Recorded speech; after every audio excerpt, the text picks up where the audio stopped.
Huw Turbervill here, the editor of the Cricketer magazine, and my very special guest tonight is Sir Richard Hadlee.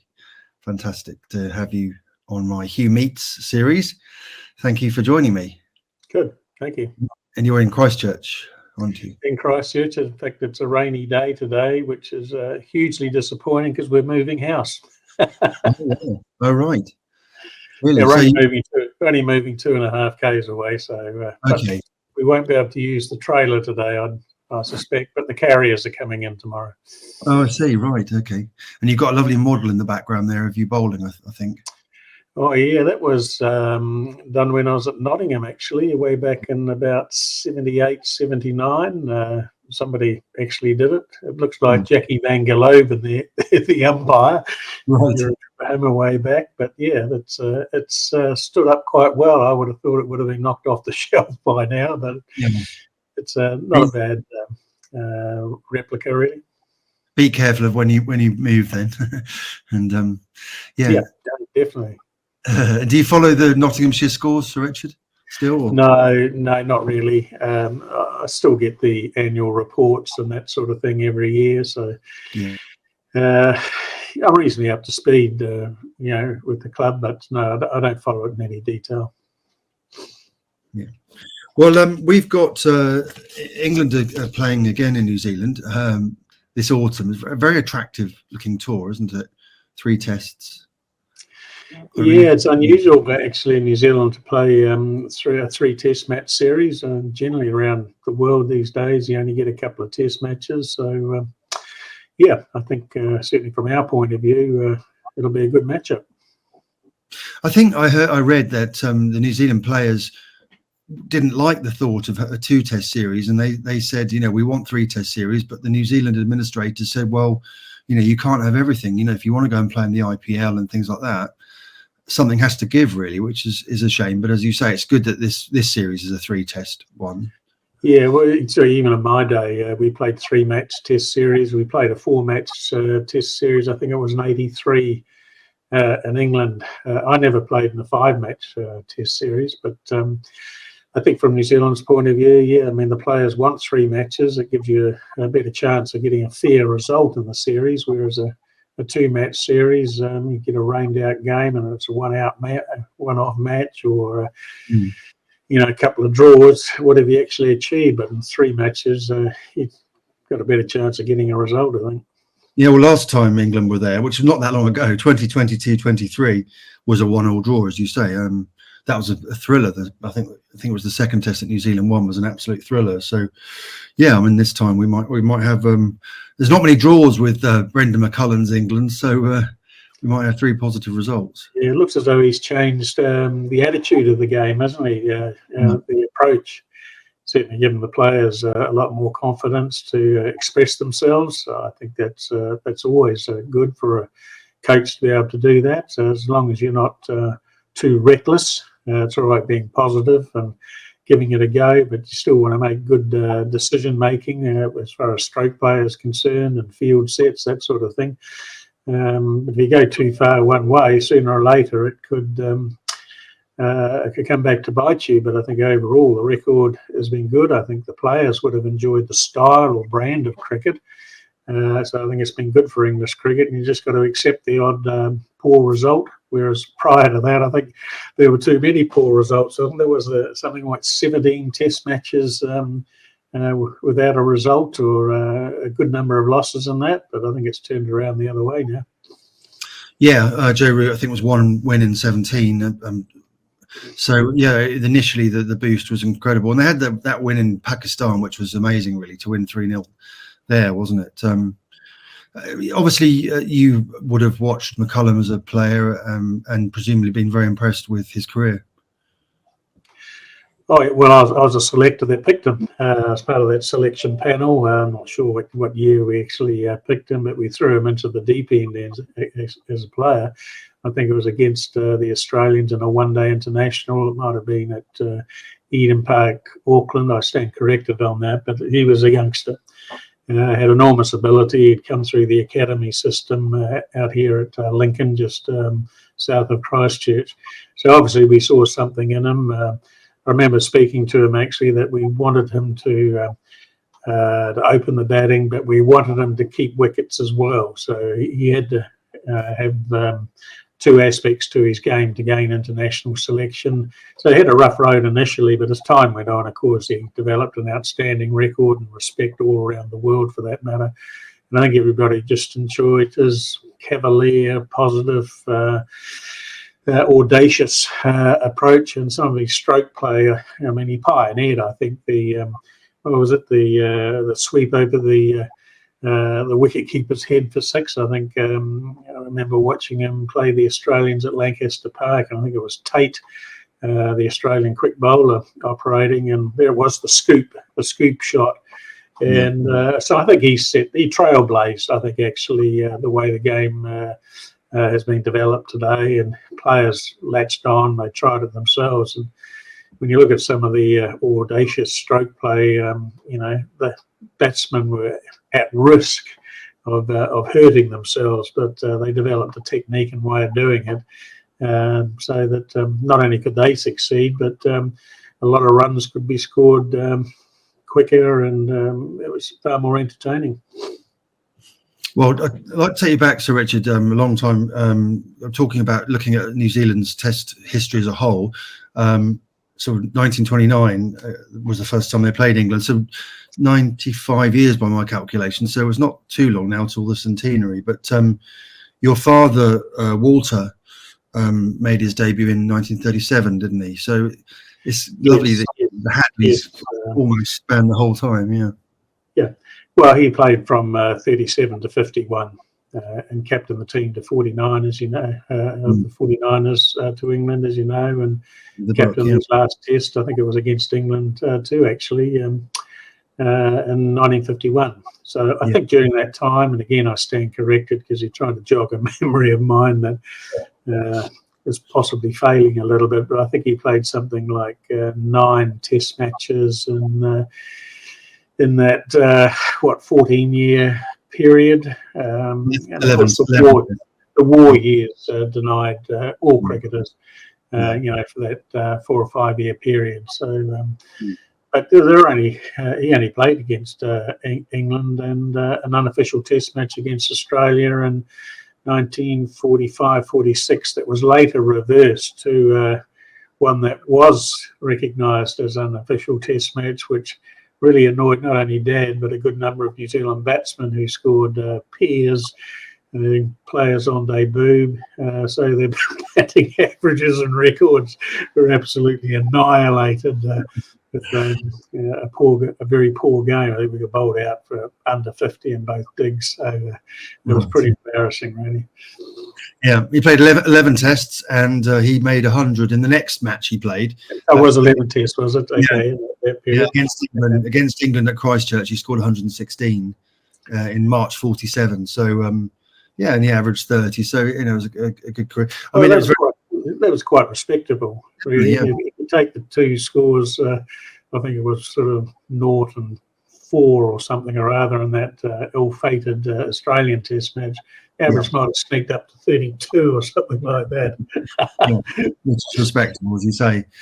Definitely, yeah. And so then there was a gap, and your brothers also played, didn't they? Barry and Dale.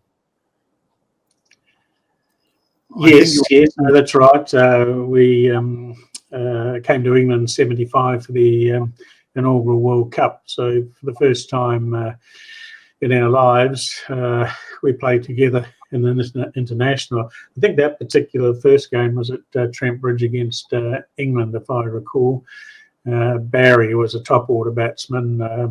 Only played, I think, 2 one-day internationals for New Zealand, but Dale and myself played a good number of Test matches together and just a handful of one-dayers. But playing for Canterbury, of course, we played a lot together, our provincial team, and so the family's had a long history and tradition in the game of cricket. Served Canterbury cricket well and New Zealand cricket well, and I think the Hadlee family overall has made a significant contribution to our game. And I think I've stated before to many people that Dad, I think, would be known as the godfather of New Zealand cricket, if there's such a term. His contribution to our game, and you've got to remember it was an amateur game way back in in the 1930s right through to even when I was playing, when it was more semi-professional.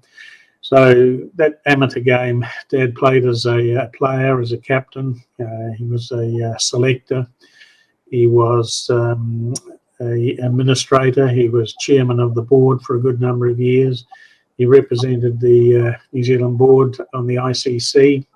He became president of New Zealand cricket. So in all those roles that he was involved in, and just his love for the game and involvement and his experience and knowledge that he's been able to pass on, I think he's owed a tremendous amount of gratitude for the overall contribution that he was able to make. Definitely. And of course, then I mean, you are New Zealand's finest bowler. Fantastic bowler when I watched you in the 1980s. So not many people in cricket will not know this, but I mean, you obviously were part of that all-rounders pack with Kapil Devi and both them, Imran Khan, yourself. Clive Rice, unfortunately, was South Africa were banned, but that quartet with all-rounders was quite incredible, wasn't it? It was a great era. It's often referred to as the Battle of the All-Rounders.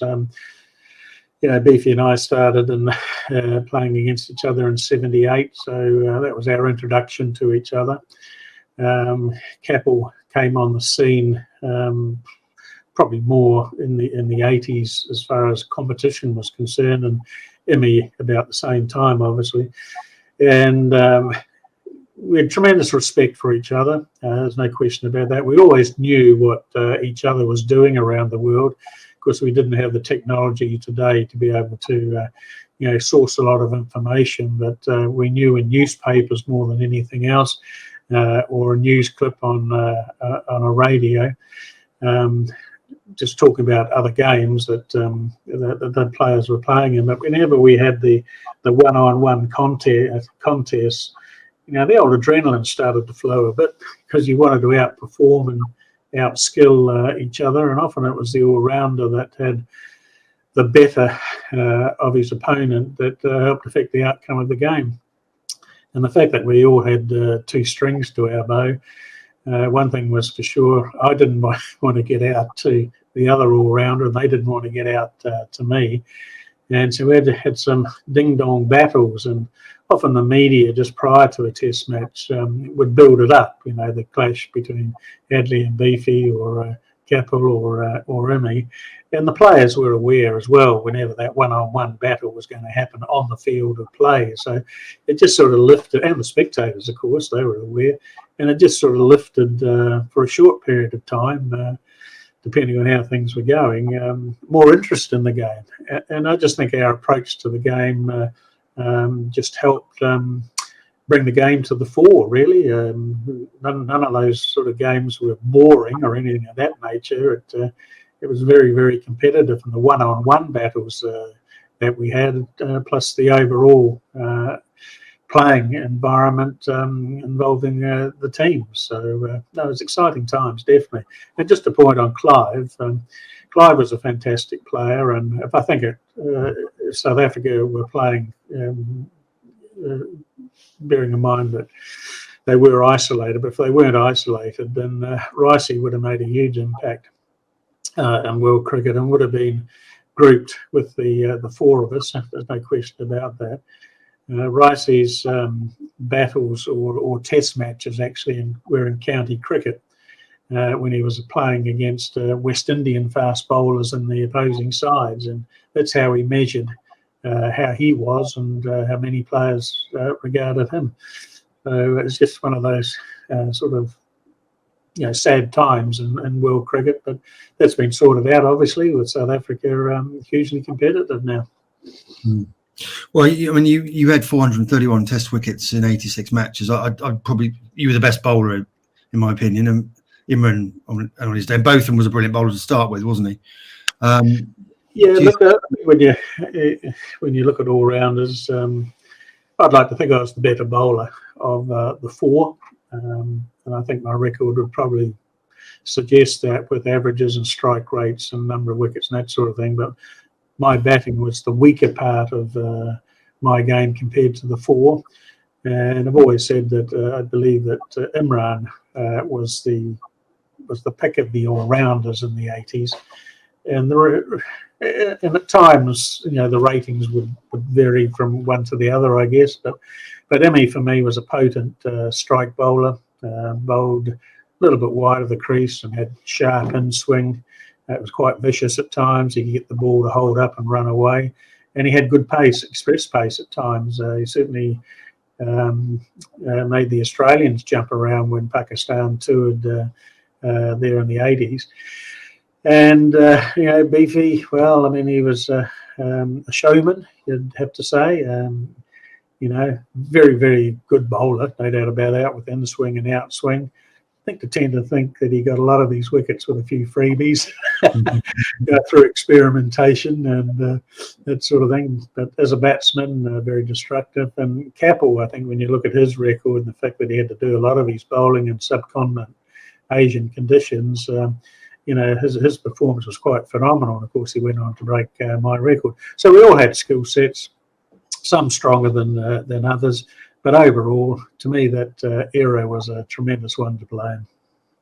I think you were pacey to start with, and then you slowed down a little bit and concentrated on seam and swing. I think the Cricketer magazine described you as the Sultan of seam and swing. I remember in the 1980s. Yeah, well, yeah, that's yeah. I hope they were talking about my bowling. That's what they were. Yeah. I remember a wonderful one-on-one you had with Graham Gooch in I think it was 1986 when he tried to hit you out. He was struggling against you, LBW, and he tried to get on top of you, and I think he did take 18 off you fairly early on, but you got him eventually, LBW. He worked people out, didn't he? Well, that's part of it. In the early days, he just run in and bowl and hope, and that's not a great way to be thinking about bowling. So as a 20, 21-year-old, I didn't have much idea really about tactics and strategies, that sort of thing, even skill sets for that matter. And my performances were very inconsistent in the early days. My probably first 10 tests, might have had 20 or 30 wickets max, might have been averaging around about 50. So things had to change, and really had to work on my fitness and learn a little bit more about trying to adapt to conditions, certainly getting the ball in the right areas consistently, starting to take more notice about what batsmen were doing, about their feet position, picking up the bat, whether they played straight or whether they tried to play across the line, strong onside or offside players, and then adapt accordingly. And I think the breakthrough for me really came in '78 when I came to England and enjoyed county cricket for further 10 years. And I think that's where I really fine-tuned my skills, because you're doing it day in, day out. So you learn about your body, you're training to play, you're playing a lot of cricket. And really, I think my record at Notts, if I can say, was pretty outstanding, really. I think I got over 600 wickets there for the club, plus quite a few runs as well. I think the stat, when I look at all my stats, I mean, I got 1,490 first-class wickets and 431 test wickets in that. But to me, the stat that really highlights what my job or role was, that is that on 102 occasions, I took 5 wickets in an innings. And I know players who play a lot of county cricket and that have well exceeded those stats. But for me, coming from New Zealand and playing in the 10-year or an 18-year first-class career, I think that's pretty good going. And it really sends the message to me that I did my job. And my job was to get people out, or if I couldn't get them out, to deny them scoring runs. And there were days where batsmen would tear me apart. I mean, that's the contest between the bat and ball and one player and another. But there were other days that I was in control. When you think about it, the bowler is the one who controls the game. And I say that because wherever the bowler pitches a ball affects an outcome, where the runs are scored, where the wickets are taken, where a batsman plays and misses or lets the ball go. It's the bowler is the one that controls it. If you bowl a bad ball, you get punished, obviously. So that's how I accepted or understood what my role as a bowler was concerned. Now, whether it's a spin bowler or a fast bowler, medium pace bowler, the attitude should always be the same. Wherever the bowler pitches the ball affects an outcome. So the more control that you have in your line, length, direction, and your variations will determine over a long period of time what sort of bowler you are or were. Well, I mean, you were always a joy to watch and instrumental in series victories. New Zealand broke their duck against England, I think, in 83-4. I remember that series very well. And then you came to England in 86 to win, didn't you? Sorry, can you repeat that? Yeah, of course. I remember watching you play a pivotal role when New Zealand broke their duck against England. Oh, yes, in 83. 83-4, yeah. Yes. And then 86 in England. Yes. Yeah. So you're talking about when we won in England for the first time. You won the series in England, didn't you, in 86? Yeah. We did. When I won the series for the first time in 86, yes. Yeah, 86, in 83, where we won our first Test match in England. That was at Headingley, and I never got a wicket in that Test match. No, I was talking about the England tour to New Zealand. What series was that? There was the 83-4. Yeah. 83-4. Yeah, That's right. I got 99 in that Test match that we won at Lancaster Park, Christchurch. Is that the one you're talking about? Yeah, Tony Pygott made his one and only. Yeah, that's right. Yeah. He had to delay his wedding, I think. He did. Well, funny enough, in 86, that wasn't a very good summer for England. They lost to India and New Zealand, but then they went to Australia and won a famous Ashes win, didn't they? So it was a series, a decade of mixed results for England. But 86, yes, we won that series. I think we won it the Test match at Nottinghamshire, Trent Bridge, wasn't it? I think we had a good win there. I think you took a lot on your home match. You took a lot of wins. Yeah. And then we held out at the Oval and for a draw, which gave us the 1-0. Very good. It was 1-1. It would have been 1-1 in 83. Yeah, that's right. Yeah. Well, we're talking 86. 86 was 1-0. Yeah. Yeah, after the World Cup in 83, you did win a Test, but you lost the series 3-1, I think. But I also remember your batting because you said bowling was your strength, but you did play some swashbuckling innings, didn't you? Left-handed and really sort of free-flowing. I do remember. Yeah, well, batting it.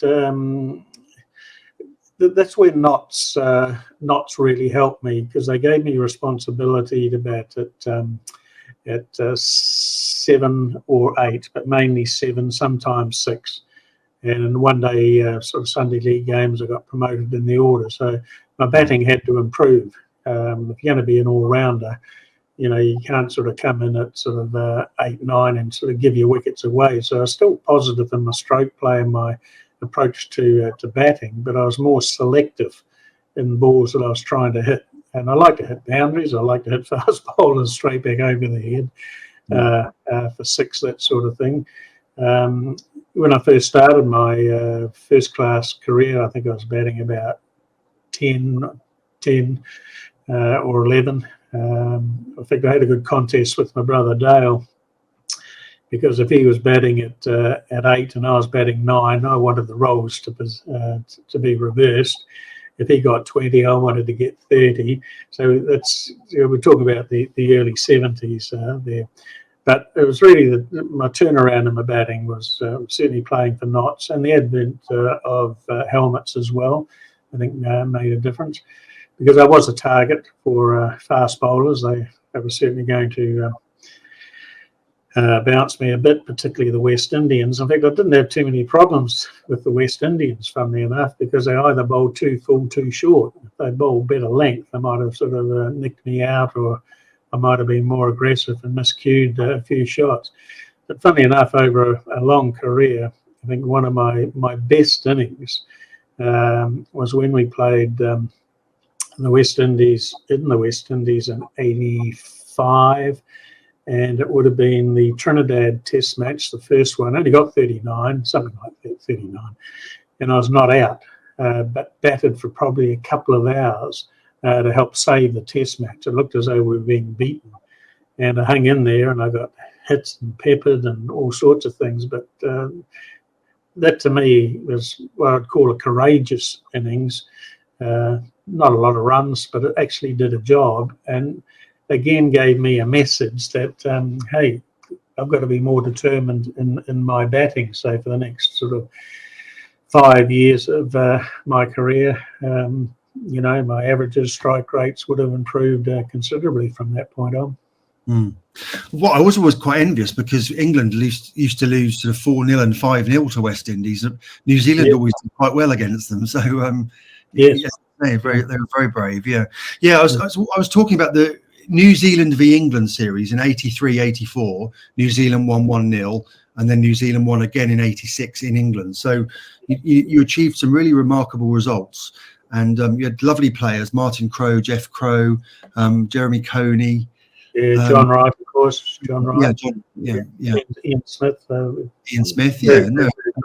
Ewan Chatfield did a job, didn't he? Yeah. That's right. And Lance Cairns. Loved Lance Cairns' bowling action. Just referring back to that '83 test at Headingley, which was our first test win in England. As I said, I never got a wicket in that particular match, but it was all the bowlers with the initial of letter of C, so it was Cairns, Chatfield, and Coney. That got all the wickets in that particular match. But I thought I was a bit unlucky. I beat the bat enough, but I'm sure the you were. went down. But it shows in the book that RJ Hadlee no wickets in either innings. That must be a quirk, a proper Which quirk. would have been the first and only time, I think, of my career. I can imagine. I won't hold you up too much longer, Sir Richard. You've been very kind, especially as you're moving house. But just one last word then on the series New Zealand v England this autumn.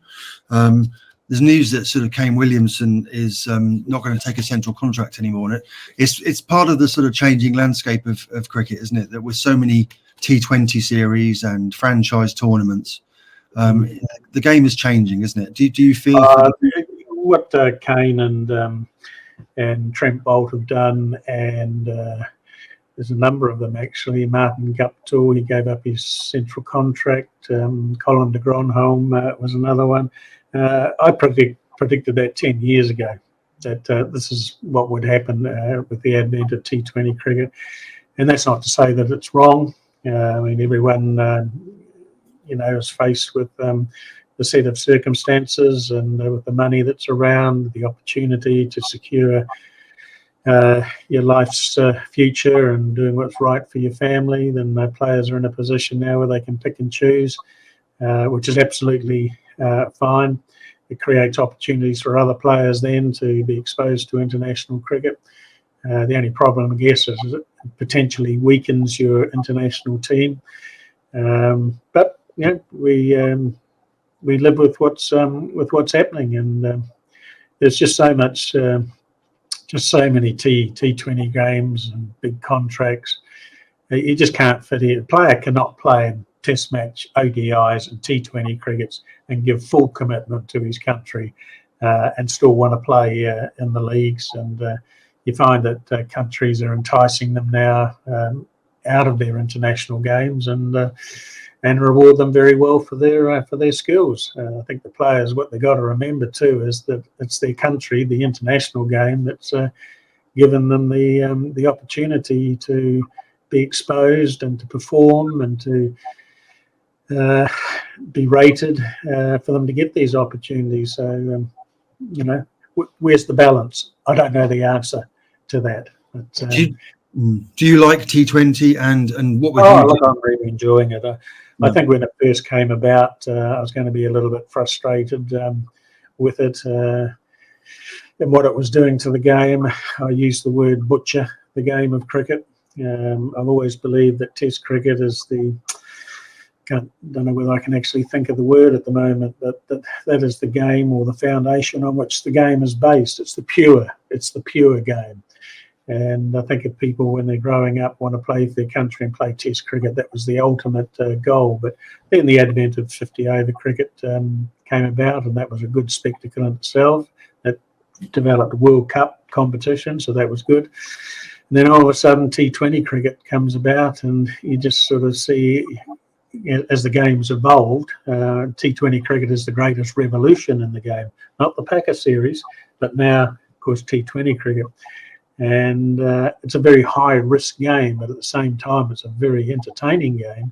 And the skill sets for bowlers and batsmen has gone from one level to another in order for players to actually compete and survive. Because you're very limited as a batsman, particularly in the middle order, as to how many balls you're going to face. So your innings could be very short. But, 6-ball 20 can win a game. Or in 4 overs, 1 over can cost you a game. But I think, the balance tends to be more in favour, with the exception of this World Cup, of course, to favour the batsman. Who can still score hundreds in a very short period of time. Bowlers can get absolutely smacked, but at the same time, 3 for 15 or 4 overs is a match-winning performance. But no, I enjoy it as a spectacle, and the fact that it only goes for 3 hours, you sort of think, well, I can sit down and watch that. Whereas people today, 5-day Test match, I'll only watch an hour, and I can come back the next day, and I can see the results on an iPad. I haven't missed much, sort of thing. Or I can pick up the game very, very quickly the next day with what's happened the day before. But no, T20 cricket has got a place to play. I think there's a 10-10 format too, isn't there? I think they play that in Pakistan or something or other. Well, that's got to be a real giggle game, doesn't it? Yeah. But no, there is a strategy in T20 cricket. You can see that there are matchups between bat and ball, and bowler and batsman, that sort of thing. It's a very tactical, strategic game. Fascinating to watch. But can and will Test survive? Final word. Well, I'd like to think so. As I say, it's the purest form of the game. If for any reason we lose it, we'll never get it back. So I think it's up to the administration around the world, the ICC, all the countries, to say, look, we've got to protect and preserve this game somehow. To their credit, they've tried to revitalise the game by making Test cricket have some meaning with the Test championship and that sort of thing. But then again, you see somebody like South Africa coming out to New Zealand with their B team, potentially their C team, to represent their country in a Test championship, playing for championship points. So it's the responsibility of countries to still recognise the value of what Test cricket is and still put your best team out. Otherwise, it just loses credibility. So who's going to watch a B team come out or a C team come out and play in a Test match? These things might happen more so. And if it does, then that potentially is the death of Test cricket. I've always believed, and I remember Bradman saying to me when I received notification of my knighthood, he sent me a lovely letter congratulating me on the honour, and offered me a little bit of advice in the sense that we are all custodians of the game, meaning that while we're playing, we need to respect the game of cricket. We need to ensure that the game, so this is my interpretation, that the game needs to survive, and we've got to do everything we can to protect and preserve the values and the history of the game. So that was my interpretation of what he was meaning. And that stuck with me forever, and it's the message that I will always pass on to people. I think it's quite powerful.